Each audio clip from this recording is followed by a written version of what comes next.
NDM এর মাননীয় chairman জননেতা ববি হাজ্জাজের বাসভবনের সামনে ছাত্রলীগ উত্তরের সহসভাপতি মোস্তফা আল নাফিসের নির্দেশে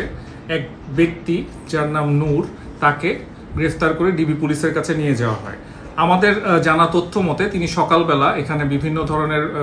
আশেপাশে অনেক কোয়েশ্চেন করছিলেন এবং রেকি করছিলেন এবং বিভিন্ন তথ্য নিচ্ছিলেন জননেতা ববি হাজ্জাজ সম্পর্কে। পরবর্তীতে জননেতা ববি হাজ্জাজের দেহরক্ষীগণ তাকে আটক করলে তার মেসেঞ্জারে বিভিন্ন ধরনের এভিডেন্স পাওয়া যায়, যেখানে দেখা যায় যে তিনি আসলে উপর মহল থেকে এবং সরাসরি যেটি শেখ হাসিনার কাছ থেকে এসেছে এই ধরনের একটা নিউজও আমরা, এই ধরনের একটি এভিডেন্সও আমরা পাই যে উনি সরাসরি শেখ হাসিনার নির্দেশে সহসভাপতি মোস্তফা সাহেব তার প্ররোচনায় এখানে রেকি করছিলেন এবং একটি বিশাল প্ল্যান করা হচ্ছিল হত্যা পরিকল্পনা। এবং এর পরবর্তীতে বনানী পুলিশ আমাদের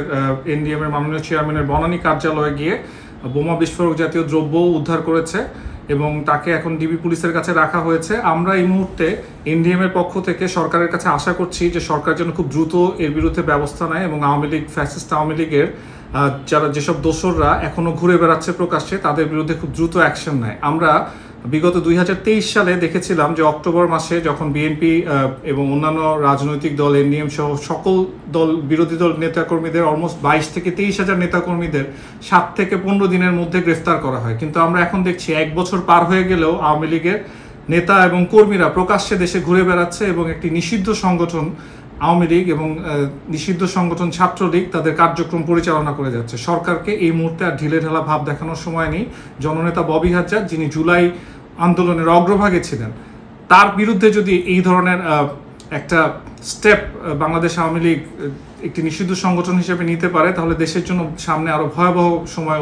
অতিক্রম করতে হবে। অতএব আমরা আশা করছি যে সরকার খুব দ্রুত স্টেপ নেবেন এবং আওয়ামী লীগের যারা এখন বাইরে এই ধরনের কার্যক্রম পরিচালনা করছে এবং এতে প্ররোচনা দিচ্ছে, এই ধরনের কাজে ফান্ডিং করছে, তাদের সবাইকে দ্রুত গ্রেফতার করে বিচারের আওতায় আনার জন্য আমরা সরকারের খুব একটা স্টেপ দ্রুত কামনা করছি।